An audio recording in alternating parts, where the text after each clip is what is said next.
My name is Rick Firestone. My name is Vince Buzzelli. My name is Ben Bugaile.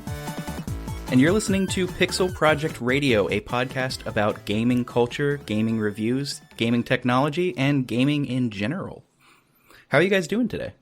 Living the dream. It's just another Tuesday, you know? I mean, I feel pretty great as the three of us. Because, Vince, this is the first time I have ever beheld your face, and it is... It's true. Ben and I have spoken before, but we've never really, seen each other face to face, so this is an interesting experience. Ben's very good looking. Oh, stop it. What a beautiful man. You are a striking, symmetrical human, and it is a pleasure to make your acquaintance better. But all that to say, I feel great as the three of us. As a human race, jury's out. Yeah, dubious. But are you good? Yeah, we're all doing okay, and we hope you're doing okay out there. This is the inaugural episode. I'm excited about this. The you I refer to is obviously you, the listener. Mm-hmm.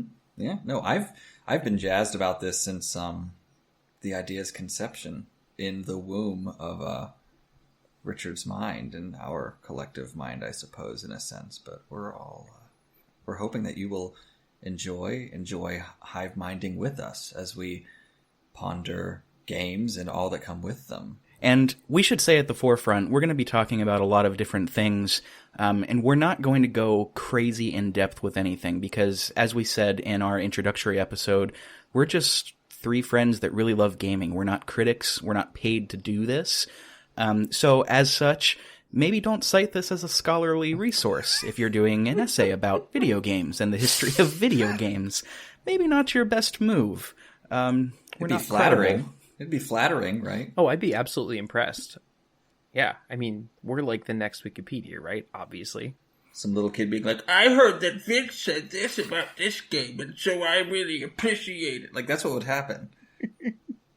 That's exactly what would happen. Yeah, I mean, what if we did our first episode on Fortnite? Just straight out the gate. The history, the culture.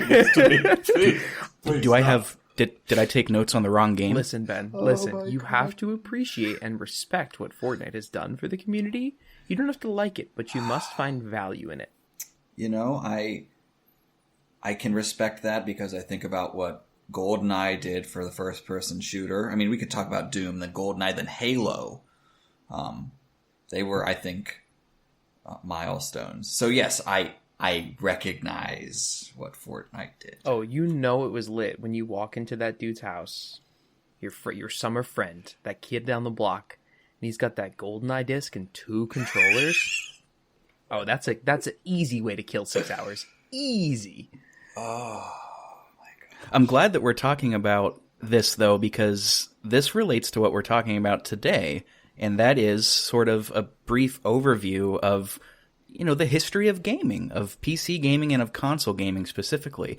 So you were talking about GoldenEye. Is that about where you started with video games? Like, where did you start? What was your first video game experience? I think my first really, really big video game experience, it's kind of anticlimactic, to be honest. It was a tie between, I had 2 games for my N64, and neither of them were like super staple games. Oh, okay, one of them was. It was Toy Story 2. For the N64, which was a god-awful game, and Pokemon Stadium for the N64. And if that were a disc, I think I would have worn that thing out completely because I played Pokemon Stadium more than anything in the world. And only posthumously did I actually play like the staple titles for the N64, like Paper Mario and what's that Mario platformer? You know, that 3D platformer that they released for the N64 that's like really famous that everyone loves. Super Mario 64. Yeah, Gex. that one. Oh, I forgot the name of it. That one. I didn't play that one until much later in my life. I'm kidding, by the way. No, I'm playing it for the first time now, so you might joke, but it's my first time playing through it. So. Interesting. I'd love to hear your thoughts on that. Yeah. You started with Nintendo 2, didn't you, Ben? I did not. This is little known, yes. I have a brother and sister who were born in the 80s, and we actually had a Sega Genesis. So the first games that I had ever played were actually Sonic 1, 2, and 3. Well, not, obviously at the same time. But there was like the Aladdin game. There was a Mickey game. I don't know what happened to the Mickey game. It was probably... That Aladdin game was disastrously difficult. It was like Frogger hard, okay? But I started with the Sega, and then N64 took over my life, at which point I dare I say, there wasn't much I wouldn't do to play GoldenEye. And then eventually I got into Legend of Zelda, and all hope was lost at that point. So, how about you, Richard? What were your earliest video game stories and escapades?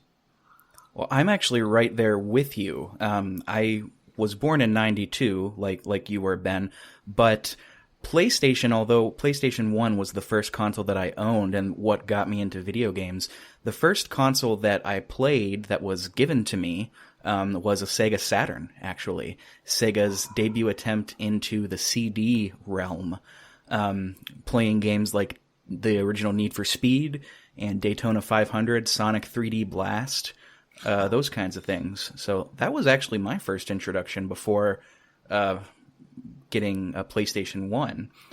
I never had an N64. My childhood best friend did, and I was always super jealous because, like, I loved games like Final Fantasy IX. That was the first game that ever got me, like, hooked on video games. But I wasn't able to play Jet Force Gemini and Pokemon Stadium, Pokemon Snap. Sure. Yeah, and GoldenEye, I was lukewarm on, but still I couldn't play it because I didn't have an N64. Mm-hmm.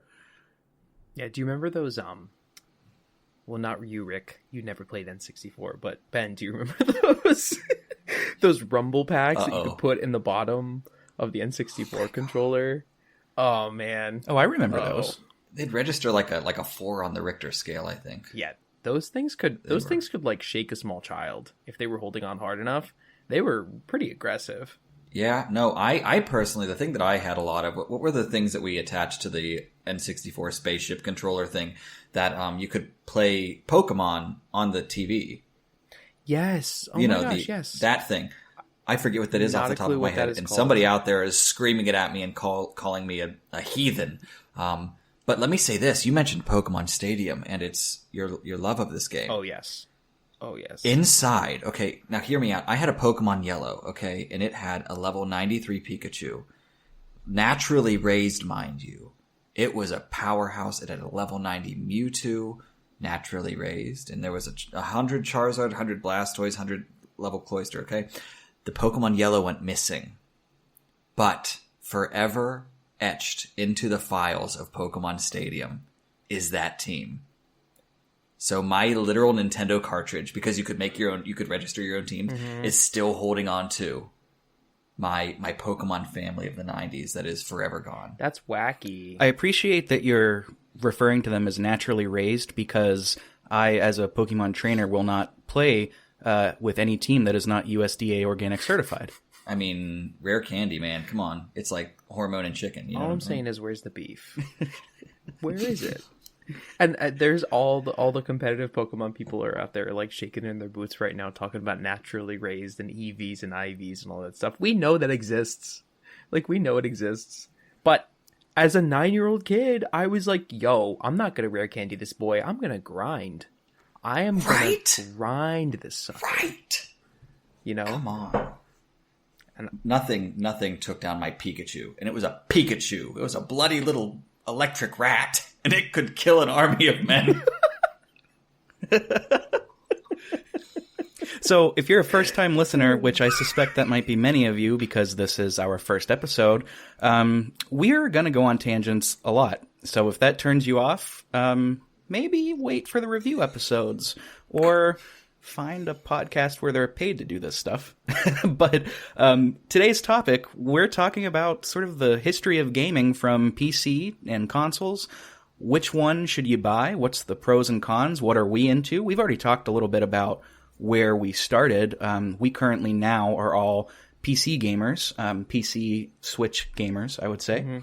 Yep. Mm-hmm. PS4 sometimes. Depends. Yeah, and we'll get into some of the pros and cons because those are a little more exciting.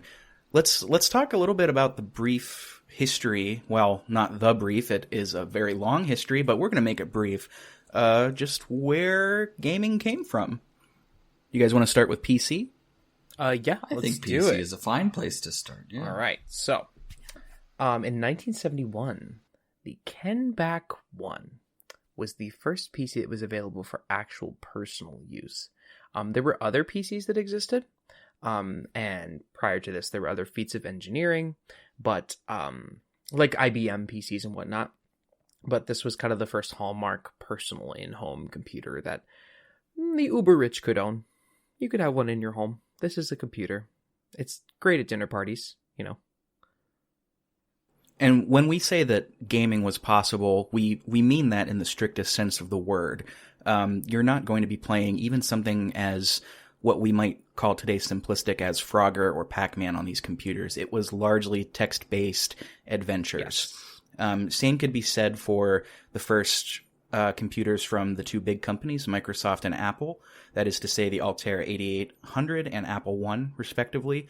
Again, gaming is technically a possibility, but we're really not going to see a lot of computer gaming until things like the Commodore 64. Have either of you guys ever played one of those? I've only heard of the Commodore 64. I've never even seen like one in person. Legend.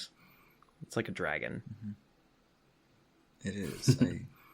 I thought I saw one as the cornerstone of a church down the street, but I've not actually touched one with my own hands. It seems forbidden. Didn't they release one just like they did the SNES Classic and the NES Classic?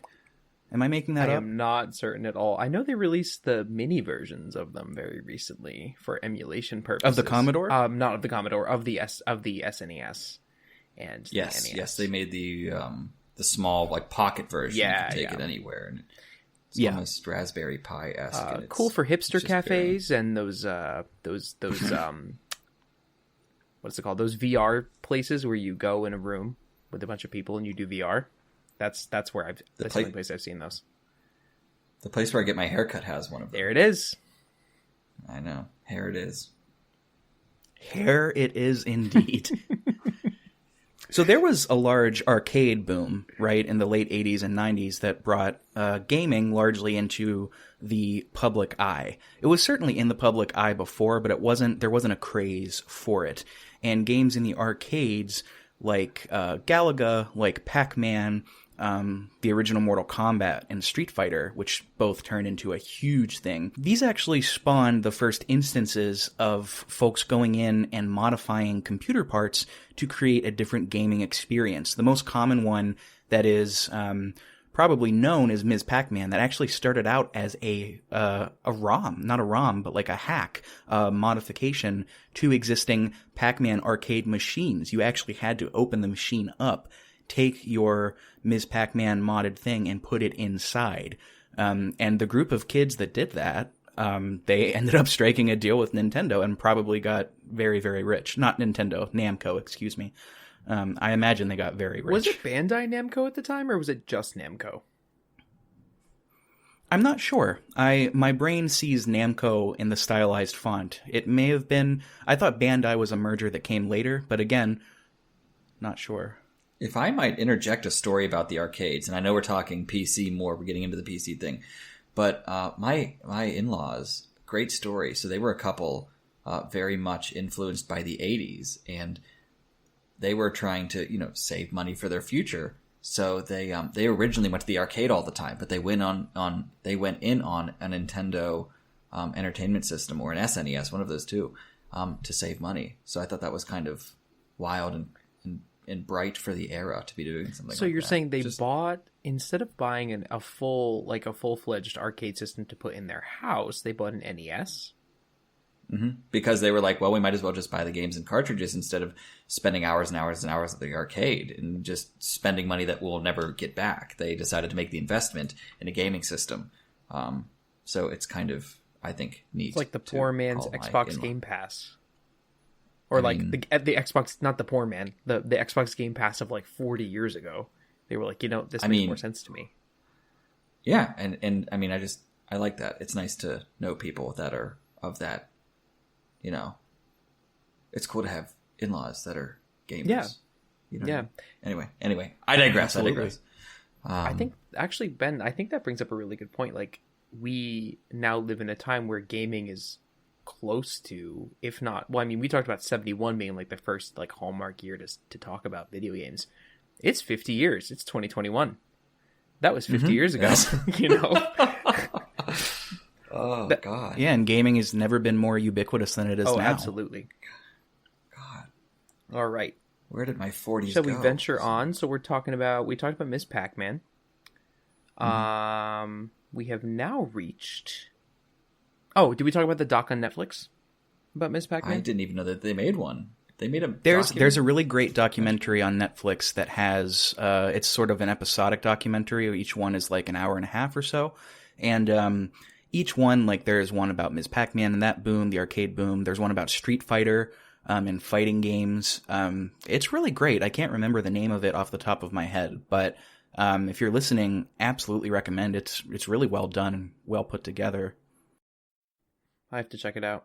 I didn't know it existed at all. So after we're kind of out of the Pac-Man phase. I mean, Pac-Man never really went away, right? But we get into one of the dare I call it stalwarts of the video game as a whole industry with the PC game known as Doom, which came out in 1993.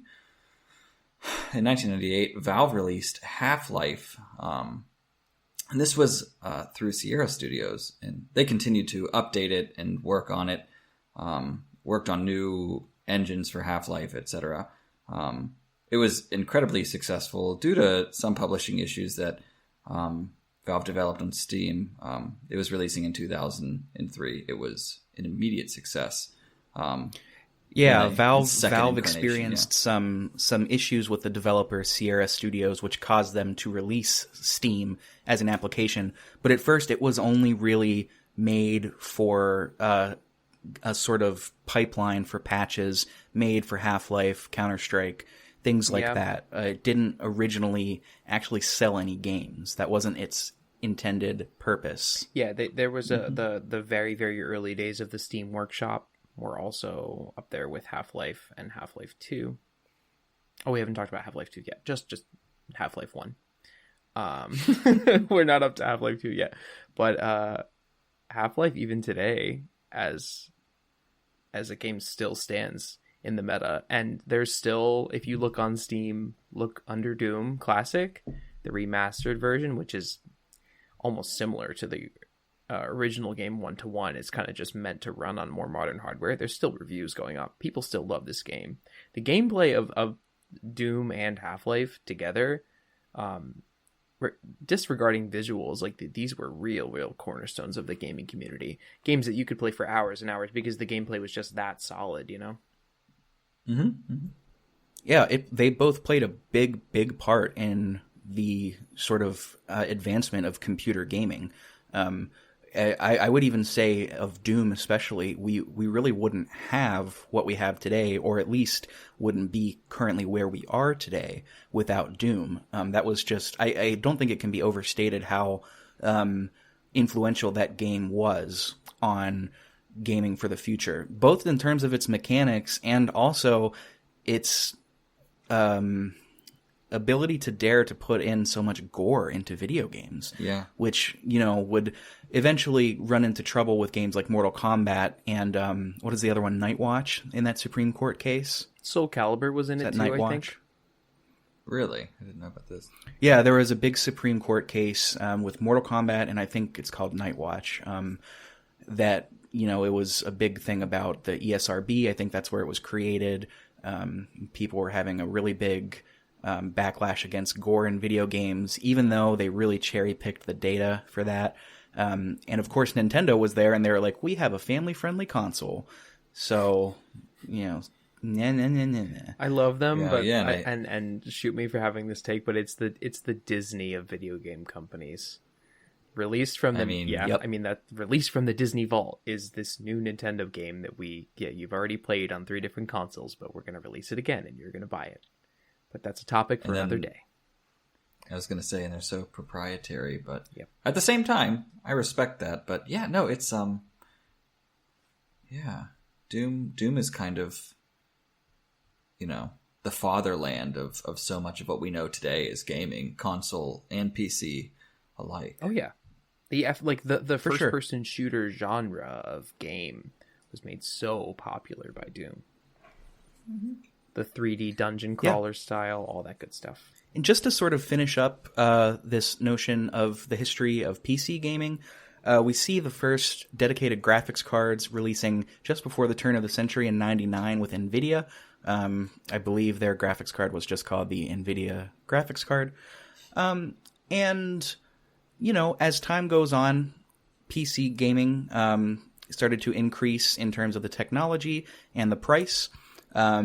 The average cost, as far as I could find, for 2020, which is an important distinction because currently prices are bloated and scalped to hell and back, but the average cost to build a gaming PC in 2020 is roughly between $700 to $1,200. Quite expensive, which we'll talk about that when we get to the pros and cons, but, you know, that's peripherals not included.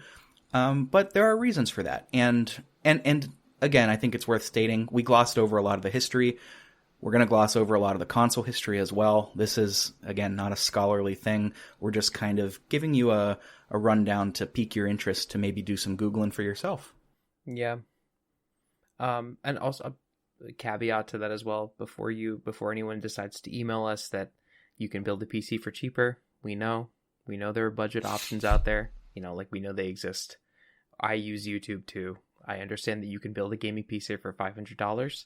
I understand you can build a gaming PC from eBay for $200. Like, it's possible it can be done. We're just talking about average, like on average, this is the median, like monetary value for what it would cost for like an average person to go on Amazon or Newegg or buy a gaming PC. So, do you want to move on to consoles? Let's do it. All right. So, Ralph Baer and his brown boxes in the late 60s. This is actually not something that I am super familiar with. So if anyone would like to take the reins on this one. There's not really a whole lot to say about it. The guy Ralph Baer just created these really rudimentary television plug-in games. The Odyssey was the first one for the home in the early 70s. Wasn't really a big hit. We wouldn't really see any kind of smash consoles until the Atari 2600. Have any of you played the Atari 2600? Either of you? There's one in my garage. I was going to say I might have once. Yeah. The first time I played them was like, you know, ages ago whenever I was a kid, but the controllers are surprisingly super durable and really well built. I mean, was planned obsolescence like a major part of our economy by the time that the Atari 2600 happened? I'm gonna guess no. I don't think they were that forward thinking in terms of like capitalistic gain. Yeah, so I want to say that they definitely made that sucker out of like metal, and if it was plastic, it was the hardest of hardcore plastics, you know. Oh yeah, could take a bullet. Oh yeah. But you know, after the Atari came out, you know, games were kind of less fashionable, kind of went out of style. Until Nintendo, originally formed in 1889, emerges as a gaming system. Surprise, we went from card games to rice cookers to video games. I believe Nintendo actually comes from I think it's the Japanese for luck sent from heaven. Something, and I'm paraphrasing there. But Nintendo came out with the NES in 1983, and it just it took off. It had it changed the landscape of everything. And then in the later 80s, 89, Sega had brought about its Master System, which they were trying to pose themselves as a contender against Nintendo, largely doing pretty well as the next gen, their next gen system as the Genesis, which came out in the late 80s, early 90s, I believe. So, they had this really great slogan saying Sega does what Nintendo don't, which, you know, marketing was just so much more hardcore back then. They go for the jugular. But one of the reasons that Sega was so popular at first, not the sole reason, but it's worth mentioning, is that the infamous E.T. game came out and was just so wildly unsuccessful. To the point where, like, you know, back then they only had word of mouth and it was traveling. People were talking about how bad and how unfinished the game was. And it wasn't it's hard to pin the blame down because the developers were really talented people. Steven Spielberg, when he pitched the idea for the game, said that he wanted something like a Pac-Man ripoff, and the developer said, no, we could do better. And he was like, okay, you have 4 weeks, which is just not enough time to do something like that. You know what I mean? 4 weeks using antiquated coding methods, like very old, weak console hardware. They probably didn't sleep. They probably didn't. I mean, that's nothing new with game developers nowadays, and that's also a topic for a completely different podcast. But I was gonna say, I think they slept through making Cyberpunk, but that's a whole nother. Yeah, maybe they did. Maybe a little bit. No, I mean, I love CDPR though, and I'm not gonna like. I don't think that they had the best working conditions for Witcher 3 either, and we didn't talk about that in our Witcher podcast at all. But they pushed really hard for the Witcher, and it worked out for them. But CDPR pushed back the date for Cyberpunk like 3 times, and the pandemic also happened. Yeah, I'll give them that. I'll give them that, but I'm not going to cut them the slack for the employee, for the overworking of the employees, like that as a personal quip. And for what? Right. And for what? What? What I'm saying. Where were we? We were in the early 90s, weren't we? A fabulous time to be. We were talking about the Xbox and PlayStation 4 of the 80s, basically. That big old rivalry. That's funny. Yeah, Sega, excuse me, not Sega. Nintendo kept going. They had the Super Nintendo, the Super Famicom. Sega came out with their Genesis. And what I found super interesting doing research on this that I actually never knew. So out of the 3 of us, I'm the only like PlayStation boy, as far as PlayStation 1 goes, as my first console. Originally, Sony and Nintendo were going to partner up to have a disc addition to the Nintendo system, because cartridges as a storage system cannot match optical discs. It's just not a thing. They don't have enough space. But at the last Switch minute, Nintendo. I mean, technology's come a long way, but sorry, Nintendo. The Switch just, as far as pure power, ain't cutting it. I love but the Switch. Nintendo pulled out.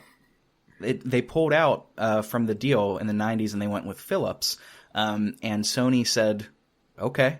And they came up with the PlayStation. So largely that rivalry between Nintendo and PlayStation was sparked because of Nintendo.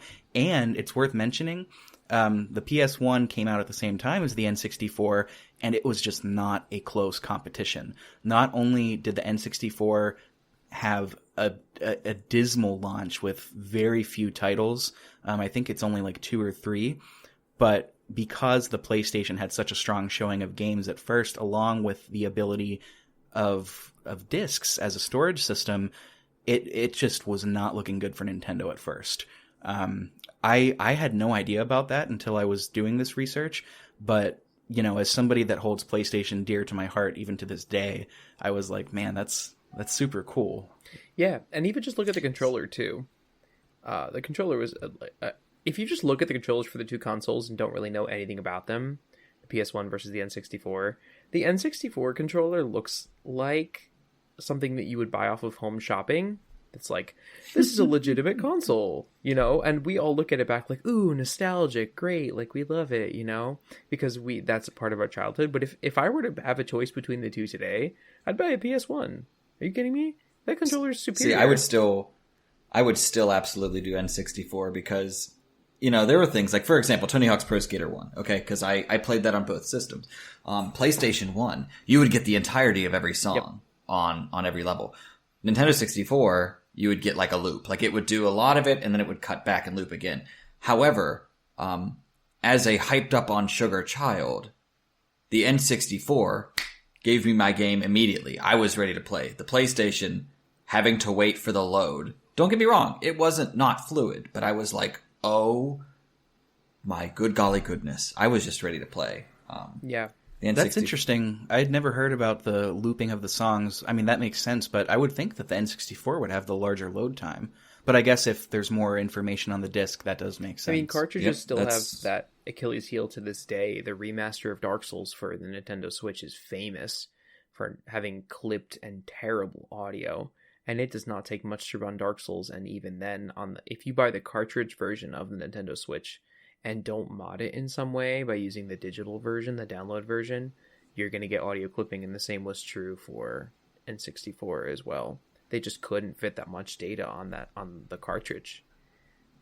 Yeah, as far as Switch goes, the infamous example of recent times is WWE 2K20. That game, I think it's WWE 2K20. It's one of the recent wrestling games. Just performs like absolute trash, and it looks like a PS3 era game in terms of the graphics.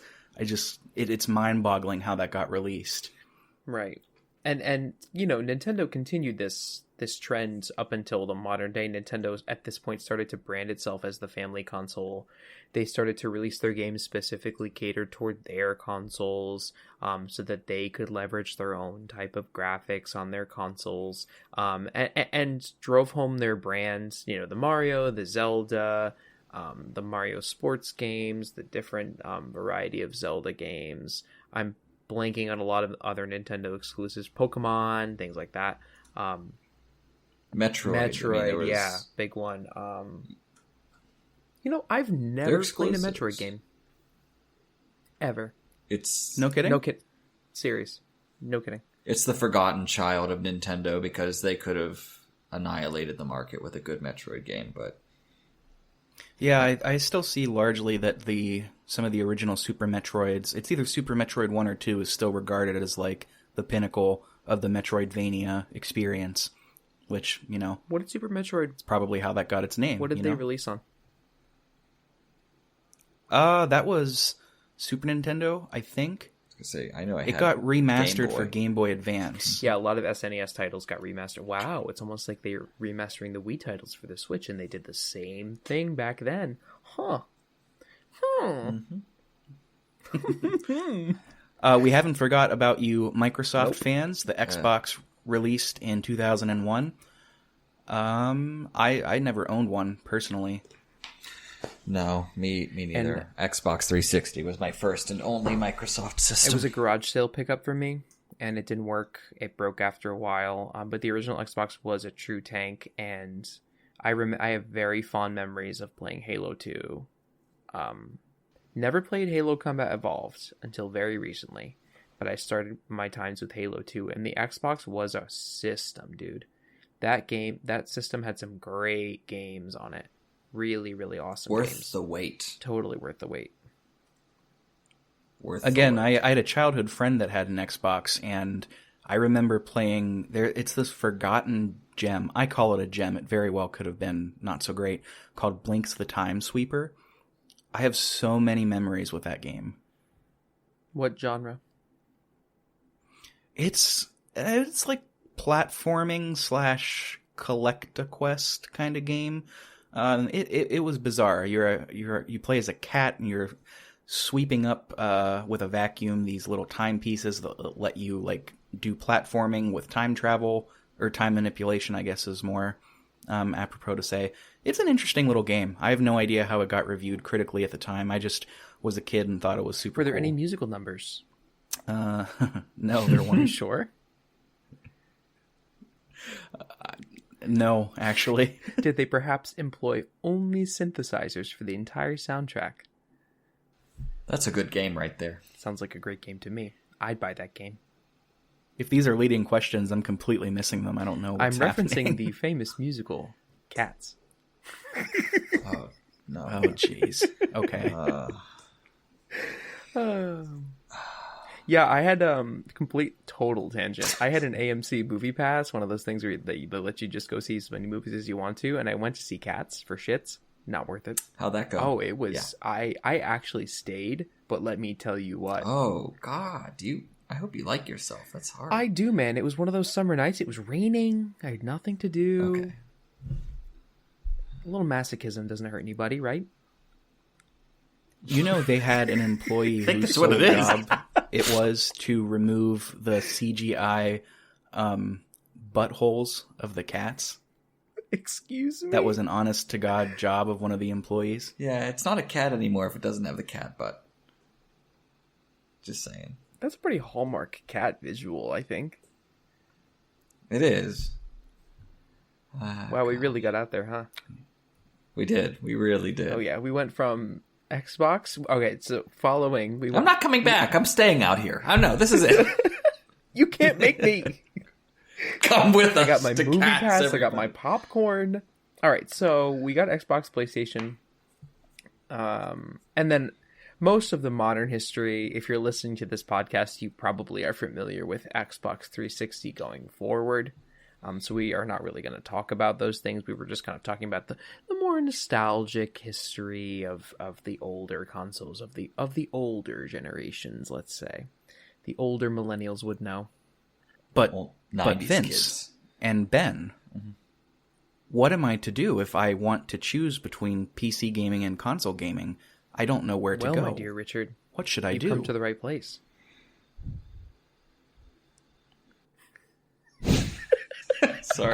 Sorry, everybody. Yes, you've come to the right place, but be advised and keep in mind that these are, these dare we call, these pros and cons that we can talk about with these systems. They're pretty opinionated, though there are some things that are factual. So let's talk some pros of PCs. What do we think? What do we feel? Oh, where do we start? Where do we start? Pros. Let's start at pros of PCs. How about it? Fine, I will. So you can customize what you want in terms of your PC and performance, depending on how much money you have. If you have adult money, like us, if you are an adult person, you can spend some adult money on your PC. As long as the money is earned as adults and not through. Well, never mind. Keep going. Just keep. As long as you. What are you trying to tell us something? No, nothing. Are you about to incriminate yourself on the air? No adult work whatsoever. Keep going. So, if you have money that's burning a hole in your pocket, you can drop $2,000 on a PC and you can get a balls to the wall experience. If you, like we said before, are looking for more of a budget and you're a high school sophomore, like I was when I first bought my PC, you can drop $600 on your PC and get something that will run Skyrim with a couple mods, and you will have a great time. And we should say too that if you do have a Best Buy $300 laptop, while it probably will not have a dedicated graphics card, it does have I always get discrete and indiscrete mixed up, which is the in-house graphics card. Okay, so if you have a laptop, just like a regular laptop, it will have it's dedicated versus integrated. So if you have just like a regular like Intel or AMD laptop, most of the time it will have an integrated GPU, versus a dedicated GPU would be like an offering from NVIDIA or AMD. Luckily nowadays, most integrated GPUs with the CPU are pretty decent, to be honest. You can run Minecraft or Fortnite or TF2 at like 60 to 70 FPS right. at 1080p low settings. You should be fine. Right. So that's kind of where I was going with that, was that if you don't have a dedicating gaming rig, if you just have a laptop that you got on sale for school, you can probably play, like Vince said, lower resolutions for Minecraft and Fortnite, some games that don't require a ton of GPU memory, like Return of the Obra Dinn. Rocket League, even on low settings, will work pretty okay. But that does kind of bring us to the next pro that I think we can all agree on for PC, is that if you do have those high-tech parts that are performance beasts, you will have superior performance, and this is just simply not debatable. Yeah. I think this is a good time to give the floor to Ben, because Ben is building a PC in the coming week. Ben, so what are some of your specs for this PC? I have no idea what I'm doing. Do you have a spec list? I might. Let me check my phone. It was called Mr. Meatman, and this was largely influenced by many of... What? What's wrong with that title, Vince? Why did you do what? No, my very dear friend Troy was instrumental in helping me compile this list, as were my friends Brian and Dalton and Johnny and Richard and Mark. And I had a lot of people helping me with this computer, bringing it to life. I don't have a specs list right now, but if you guys give me a hot second, I'll be right back with a tote bag full of my computer. Okay, hi everybody, it's me. I'm back, and I brought most of my computer in a tote bag from Epcot Center in Disney World. So I'm going to start with this boy here. This is the NVIDIA GeForce RTX 3060 Ti. My very faithful brother-in-law called me one day, and it was the shortest conversation I've ever had on the phone with him. He said, "It's in my cart. Do you want it?" And I went, "What?" He said, "I have it in my cart. Do you want it?" I said, "Like legally, like not scalped?" He went, "No, I have it online at Best Buy." And I was like, "Okay, let's do it." So there's that. That's so crazy lucky. It was, dude. You have no idea how insanely lucky you are. Just for reference, I've been scouring the internet for months looking for one. Can't find one. I feel blessed, and I feel like I'm going to arrange some sort of hokey hymn in honor of the NVIDIA 3060 Ti. So we have, and I'm taking suggestions, so if you are listening and would like to email us, please let me know, and I will do anything but the hymn of promise. So we have, and Born and Cry. I have the AMD Ryzen 7 3700. Nice. That's a solid. What do we have? A Logitech mouse. It's RGB, not RBG. I always have to stop myself from all of that stuff because otherwise I'm going to talk about Ruth Bader Ginsburg. That's funny. I had the opposite experience. I kept saying RBG or RGB whenever. It's not she just was, any Logitech mouse too. It's a being G203. That's like a pretty solid mouse. You're gonna have a good time with that. Is it? Yeah. I wouldn't know. How? What's your RAM? Yeah. What's going on with the Ben? RAM and then everything else? Two sticks of 16 gigs. Sick.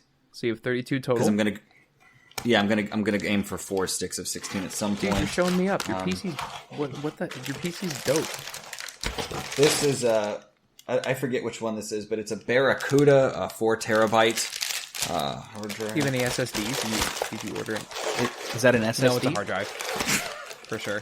I wouldn't know, guys. I'm a technological need. We got to get you an SSD though, for real. Yeah, but I think just having that information that we have, so a 3060 Ti, 32 gigs of DDR4 RAM, a Ryzen 7 3700, that level of PC is objectively going to outperform this coming series of consoles, that is to say the PS5 and Series X. Now, that's not to say that the PS5 and Series X are underpowered, because indeed they are some of the most powerful consoles we have seen in a long time, and they are on par with, what would you say, Vince? Probably like the 1080 series. Yeah. So I don't know the exact specifics of what's going on in a PS5 or a Series X. There are definitely other references that you can find, spec sheets that exist out there. But like, if you were to build a gaming PC like 5-6 years ago, that was like maxed out balls to the wall. That's basically what the Series X is and what the PS5 is. What makes those consoles, and actually this is a huge pro of consoles, what makes the consoles effective and what makes them so appealing to people and how game developers make games look so good on them is because they are PCs, but the games are very specifically optimized for each console. So the developer has this exact hardware. It's the Apple iPhone situation where Apple knows they can optimize X app for only 6 to 7 different types of phones, and game devs only need to optimize for one PS5, one Xbox Series X. I think there is another different model of Series X, so what is that, total 3 tops, that they have to optimize for. But they are essentially more than ever, these new consoles, PCs, which I think is very interesting. It's a PC that you can just buy and plug and play. That's better than going to like Walmart and buying a pre-built gaming PC from Walmart. They do exist. They absolutely do exist. And that's scary to me. But we're on pros of PCs, right? So Ben is building a badass PC, and that's sick. Yeah, that's awesome. He's going to be able to do lots of other things on that PC, like video editing, photo editing. He can emulate older games on PC. That's a huge one. If you love older video games, you can emulate. And I do. Yes, and I do too, and I love emulation. Old crusty boys. Yes, you can emulate so many different things, and we love that. You can watch the hit show Rocket Power from Nickelodeon. That's all I'm watching. If you wanted to. You can watch 4 different instances of the hit show Rocket Power. You can have 2 different monitors, and you can... I was just going to watch Gilmore Girls, to be honest. Gilmore Girls, dude. What about Golden Girls? I mean, I would watch Golden Girls, too. I don't discriminate against my girls. If you know los dos. I don't know what that means. Why not both? So yeah, no, I'm not going to sit here and list off everything that I have. It's all going to go into a Fractal Meshify 2.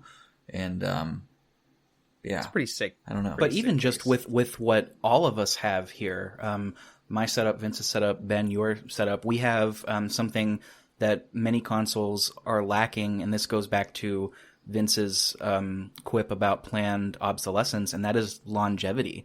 I don't have as up-to-date of a card as Ben does. I have a 2080 and an i7 CPU. However, I will not need, quote-unquote, need to upgrade my computer anytime soon. Right. Certainly not. Yeah. Right. Even the previous gen with like the 1060 and the 1080 Ti GPUs, they're still going strong. And that's one area that PC has over consoles, I think, is just sheer longevity. Now, that's not to say that the cons aren't there, because for that longevity and for that increased performance, for that multitask factor, you are going to be paying, as we said before, a pretty penny. The cheapest pre-built PCs, or, if you want to go the absurd bloated price point right now of building your own, you're still going to be paying probably double for what you would pay for a Nintendo Switch.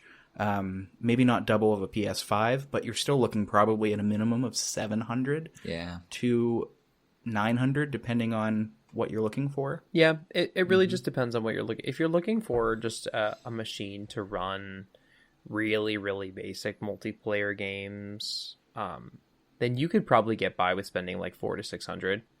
If you really wanted to go cheapo on a lot of the parts, I would really never recommend cheaping out on like a power supply. A lot of other parts can be cheaped out. You can get OEM motherboards, like motherboards that don't look really pretty but function well. The motherboard isn't really going to affect your performance at that price point anyway. Things of that nature you could totally go cheapo on. But if you're going to go cheapo on a gaming PC like that, unless you really are looking for the multifaceted nature, like we said, of emulation and things like that, if you're not going to be doing any of those things, and you're also going to get a bunch of bugs and technical issues as well if you are going to be building using cheaper hardware and those things. There is a risk, an inherent risk. I'll tell you a big con that I experience frequently as a big fan of Atlas, the developer. PC does not always get exclusives at the same time as Sony and Nintendo. I mentioned Atlas because I am desperately awaiting to play Persona 5 Royal, and it is not on PC, and for the foreseeable future, it will not be. They just released Persona 5 Strikers. They released Persona 4 Golden, a game for the PS2, somewhat recently, I would say in the summer, and it instantly became the #1 best-selling RPG on Steam. So there's hope, but I can't play Persona 5, and I'm so bummed about it. I want to so bad, but I don't want to buy a There are emulation instances, but they're a little shady, and they don't really run very well. So I would recommend, if you want the real experience, to wait. But I understand. That is a huge con of PC, is that you don't get the console exclusives at all. No. I will say one thing, and Rick, I know you're talking about your computer is going to be good for a really long time, but in the case of my $300 email machine that I bought in 2017, which was a really, really shitty, can I say that? Dell laptop. I don't know what I can say, guys. Honestly, each day that passes, it develops a wrinkle, and every month that passes, a little bit of it just falls away. So that all that to say, age, depending on your computer, depending on your device, can really lessen its performance. If you're not updating the parts, while that's a pro, if you're not caring for it and if you're not upgrading it, and you sit there and go, what happened? Like Luigi at the end of a, Mario Kart when he comes in anything after 7th place. Don't have to think very hard. It needs cared for, and sometimes an aging system's just gonna deteriorate before your eyes. And 1 minute you're playing Rocket League, and then the next minute you're kicked. What I hear and your ranking What I drops. hear from this is that Ben played a lot of Luigi, and Ben lost a lot of Mario Kart. Oh heavens, no, not as Luigi. I just like listening to him because when I've played with people and he goes, what happened? It's something I've adopted into my everyday life now. So, my coworkers. Who is your main in Mario Kart? I think this is a perfectly valid aside real quick because I am Wario all the way. I love you. You get that guy barreling at you at 70 miles an hour. It's over. Just overflowing on either side of the seat, maniacally laughing. I play ugly characters. That character's ugly. Who plays ugly characters? I don't play ugly characters. Vince, who do you play Peach, as? bro. Who do you play as, Vince? Peach. Every time. See, I go between two. One of them, because it's Mario Kart 8, is Villager, but my OG on Mario Kart 8 is Lemmy. Ugly character? I put Lemmy... Lemmy is not ugly. Are you fucking kidding me? He has a rainbow mohawk, and he's adorable. But I also put him in the yellow convertible cruiser thing, and I give him a flower umbrella. I basically make him as carefree as possible. Basically, he looks well, never You know what mind. else starts with a C? Clown. Made him look like a clown. Well, I think we can all agree that none of us are true clowns because we're not playing as Mario. Mario's pretty hype. No, not gonna lie. Okay. I don't even feel like I know you anymore. It's like picking Mickey Mouse. That's what it reminds me of. I'm not gonna lie. Yeah, I mean, I'm not gonna I like to mash with Mario when I play Ultimate, yeah, it's like picking the most vanilla character that you possibly can. You could pick any other midweight character, and in Mario Kart because it's just by weight, Well, what about Shy Guy? Would we also consider Shy Guy pretty vanilla? No, Shy Guy's awesome. Shy Guy's cool. I like Shy Guy, but he can, depending on what you put him on, he can be vanilla. Except my one friend Brian, he puts Shy Guy on Mr. Scooty, and he has shed the blood of the Saxon men. He just nothing can stop. What the hell friend is Brian Mr. Scooty? Is that a cart option? I think it was in Mario Kart 6. But it is a card option in one of the games, but he plays as Shy Guy and Mr. Scooty. And his speed is less than 1, but his acceleration is off of the screen. Mm-hmm. And so he gets hit over, but he reaches his max speed in the blink of an eye. Was that Mario Kart Wii? Was that Mario Kart 6? Yes. Acceleration was broken in that game, I do remember. And you heard it here, folks. You heard it here. Coconut Mall, baby. Pro 2, you just got coconut mauled. I hope no one ever sends me a coconut mall ever again. A pro to having a console is that you too can have your own Mr. Scooty. That's a huge That's pro. right. That is a pro. Let's move into those. Let's talk about probably the biggest pro. Yeah. Mr. Scooty. So have we exhausted our PC yeah. options? I think we did. I think we yeah. have. PCs.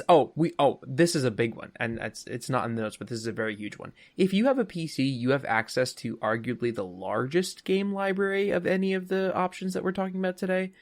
You can go on Steam and get games that are 20 years old. No guarantee that they're all going to work, but most of them are going to work with compatibility, and modern graphics drivers will make most of them work. So like you can play Doom from 1993 if you want to on your PC, and that's a huge one if you like to retro game. The PC is very, very, very catered toward retro gaming if you so desire. But can you play Tak and the Power of Juju? You can emulate Tak and the Power of Juju, my man. That's a good point. Of course you can. The poo-poo new... that is a good point. The poo-poo new people are waiting for you. Come on, you can do it. Oh my god. We call that the Tak and Juju factor. Tak and the Power of cultural anything appropriation. Less than... Exactly. That's what I'm sitting here no. It's literally the poo-poo new people. I know that for a That's fact. horrible. Oh yeah, it's terrible. That ain't right. That ain't cringe. right. We're not saying that this is okay. We're actually all very anti cultural. Yes, but that's, we're anti-cultural appropriation. But good God, man! In the words of Lord Grantham from Downton Abbey, yes, I watched Downton Abbey. Lay an egg, fight me, why don't you? Shall we talk about some of the pros of our beloved consoles that raised us? Yeah, so Vince mentioned this before, talking about consistent performance. You're getting games that are technically specified for your system. Another thing that, we've alluded to, it's comparatively low cost. If you want to play Super Smash Bros. Ultimate without factoring in price of the actual game, you can get a Switch Lite for under $200, and you can be well on your way. And we didn't talk about portable game systems like the Game Boy Advance, SP, DS, DSi, all that stuff, which is worth mentioning. Those are certainly going to be cheaper, but just sticking to the quote-unquote big boys of the console sphere, Nintendo Switch, under $200. Switch Lite, excuse me. Mm-hmm. No, it's an incredibly... I find the game systems on the whole, and this is kind of a pro for gaming consoles and con for computer at the same time, is that the accessibility of the console is just outstanding. It's, you plug it in, you look at the controller, you get to a tutorial, it tells you what to do. With the computer, sometimes with the PC, it's not so easy, especially if you're building your own and you're, not necessarily technologically inclined. I do love the ability to tinker with my PC, but I will say that I've spent many a night messing with things such as mods, graphics card settings, video card drivers, errors that make absolutely no sense, crash reports, incompatibility issues, things like that with certain games just don't work well on PC. And it varies, since there's so many different types of hardware combinations that exist out there, that sometimes you can't find a problem that exists on your specific PC that someone else has encountered, and you're kind of shit out of luck. And you just kind of have to suck it up. And if you want to play that certain game, you either have to wait a while for the developer to figure it out and send them a crash report, or you can just play it on something else. So, sorry. After you, my friend. I was going to say, like, the convenience of the push button make game happen thing is just like, when I didn't have a PC until, like I said, I was a sophomore in high school. So when I was in middle school, I could be on Halo 3 teabagging people within 6 minutes. You know what I mean? And that was just it. That was the world. Now, this is just me as an older millennial talking, but I do miss the days where it truly was that simple of put game in and press play.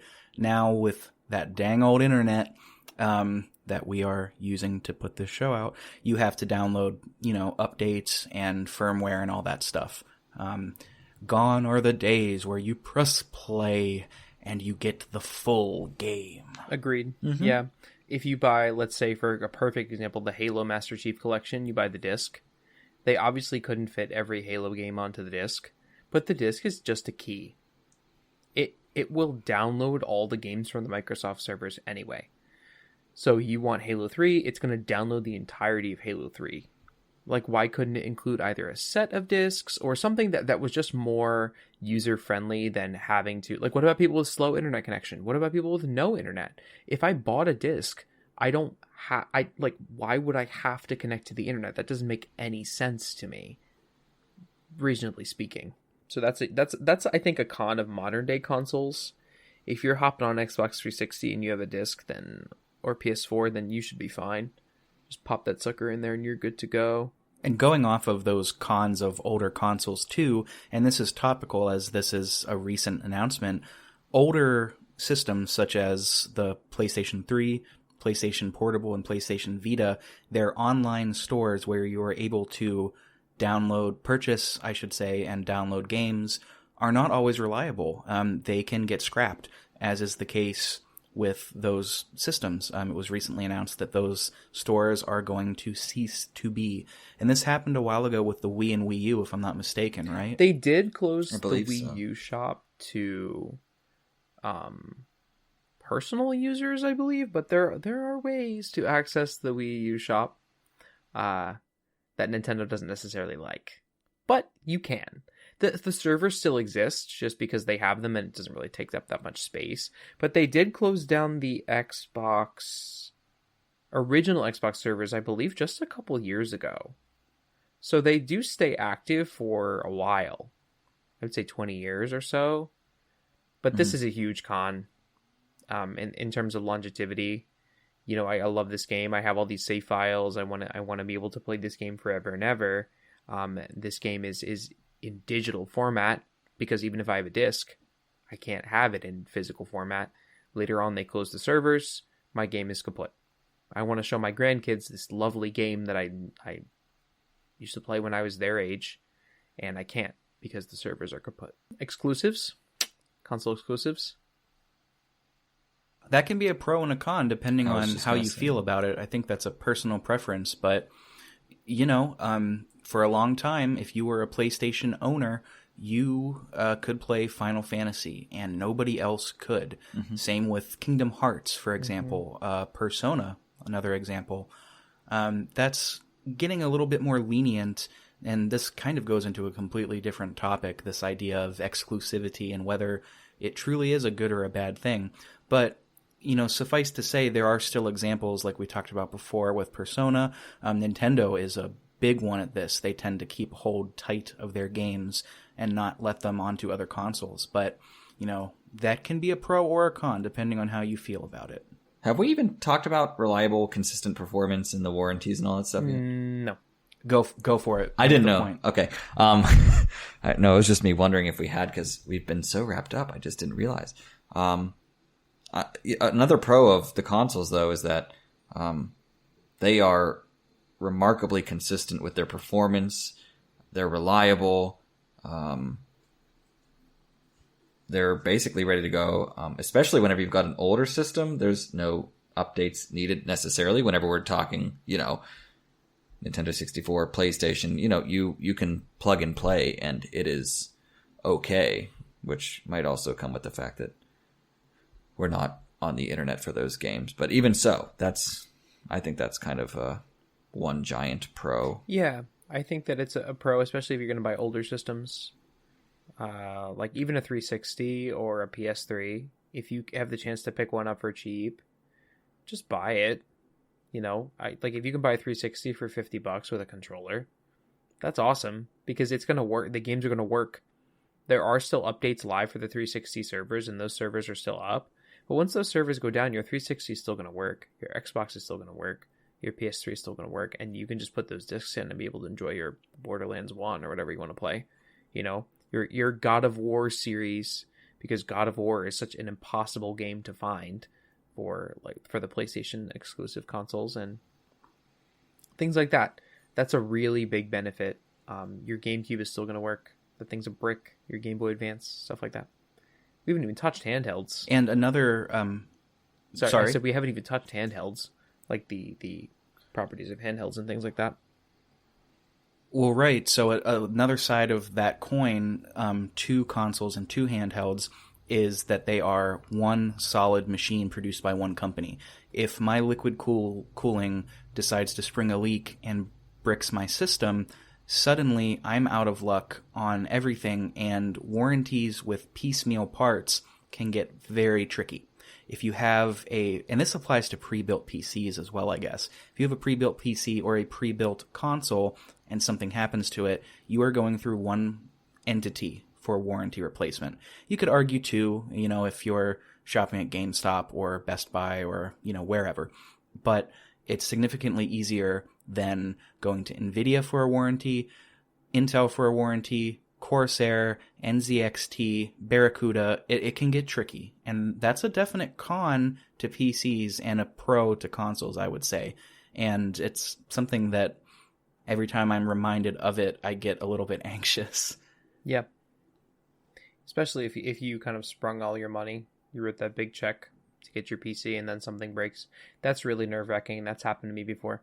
I plugged a wrong cable into an SSD. It came back and it fried my motherboard, and I had to get an entire brand new motherboard and CPU and everything, and it was just a really, really unfortunate experience. Oof. Luckily, nothing else was fried, but it really sucked. It cost me like $400. Not great. Still, my God. Which, by the way, I know we were talking about old games and old systems a moment ago, and that it sparked something in my mind. Did you guys know that in 2020, the last game released for the Nintendo Wii?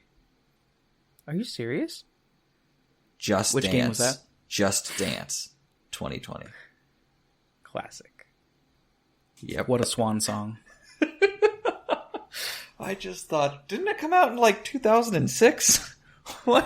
Why are they still going? Anyway, that's just one of those useless bits of information. But if you make money on it on Jeopardy, you can pay us. Thanks. Fair. Fair. True. We'd love royalties on that.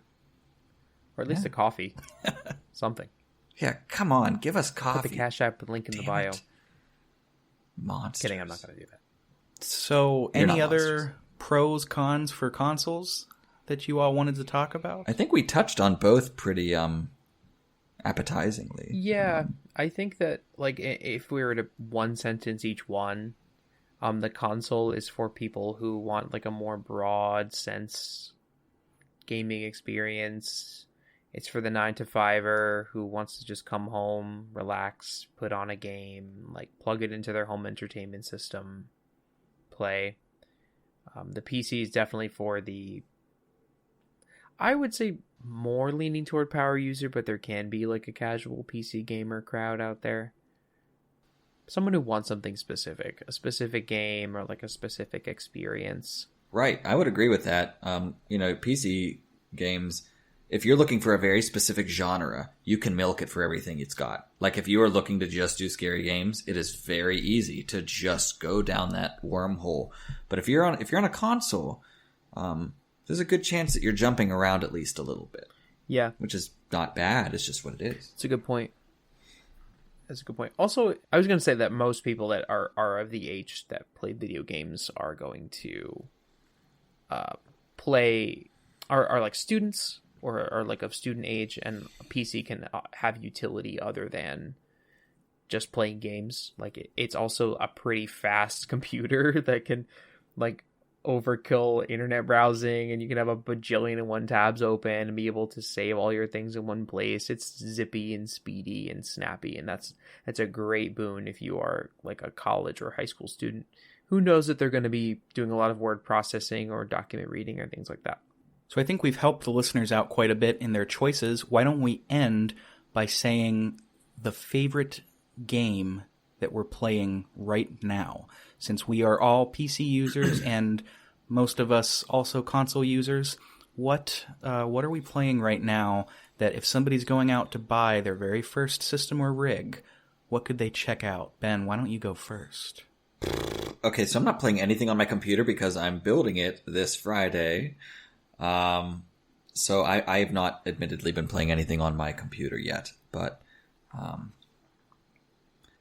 I've been playing on my Switch an awful lot lately, and I've been playing Mario 64, as I mentioned earlier. I'm also playing BioShock, the original, and I'd recommend it. If you're asking about games we're playing now, I would say those two are kind of at the top of what I'm actively playing. Not my favorite of all time. BioShock is a great game series. I'm really, really excited to hopefully feature that on this podcast. There's a lot of depth to it. It's really great. Great environment, all that good stuff. What about you, Vince? What are same question that we're Yeah. So I am a person who I will play multiple games at a time, often of different genres. So Rick turned me on to Disco Elysium, so I have been playing that on and off. And I will soon be playing the remaster or like the reworked version, the final cut, I think it's called. I will soon be playing that at the end of March this month. And I'm really excited to play that. And that's a PC exclusive, so that's a lot of fun. It's coming out for consoles on the final cut. Oh, very cool. That's actually awesome because I always thought it would work well on consoles. You could play it with a controller just fine, you know? Well, not before, but they've added full controller capabilities for this on the PS5 and Xbox. Cool. So that is beyond exciting. Very cool. I'm playing that, and Doom Eternal. Doom Eternal is a fantastic first-person shooter. High-paced, great gameplay. A game that I love that's near and dear, I've been playing Dishonored Death of the Outsider. It's the third installment of the Dishonored series. I like to play Phasmophobia with my friends. And, of course, I'm on my fourth playthrough of The Witcher 3, and I pick that up every once in a while. Whenever I want to play my comfort game, that's my comfort game. And that's what I'm playing. Well, Vince, you took my answer. I was going to plug Disco Elysium. But since we talked about that already, I'm playing a little Majara's Mask 3DS for an upcoming episode. Yeah, you Love are. that a lot. Yakuza 0. I'm getting into the Yakuza series. I cannot praise that highly enough. Talk lots of sugar on that. And I started a visual novel titled Clannad, which is also in anime form. The visual novel is roughly like 60 to 80 hours, and I've heard it's better. It's been enough time has passed since my last visual novel experience with Muv-Love that I felt compelled to pick up another. Having a great time with all of those. I'm not a huge visual novel person. I'm glad that you are, to give us some perspective on that. I've never really God delved bless into you. it. Yeah, Gotta have variety. it's true. That's healthy. I appreciate that. I respect that. Boys, I think we did it. I think we saved video games. Oh my gosh. Well, now what? Do you think we can save kids from the alt-right pipeline, or I mean, I hope to God we can. we can edit that out? No, it's valid. That's staying in. Staying in. Are you kidding? You guys don't want to see? You guys don't want to talk about feminists owned compilations on YouTube and how that sits right next to the Fortnite videos, or Alex Jones is a modern prophet. That's all I can say. they're turning the frogs gay. Turn the freaking frogs gay. They are. And with that, we will end our first episode of Pixel Project Radio. Thanks everybody for hanging out and listening, and we'll be around, so come back. Yeah, there will be an email of some sort in the description that you can email us at if you would like to talk to us about how you think we did, how you think we didn't do, and what you think we could do, things along those lines. And we'd love to hear from you if you actually listened out there in podcast land. Yeah. And feel free to send comments, questions about anything we've talked about, and suggestions for upcoming games. Truth. And any cookie recipes too. Those are much appreciated as well. Please. Ooh, oatmeal raisin. This has been Pixel Project Radio. We're switching off now. Thanks for listening. We'll see you next time.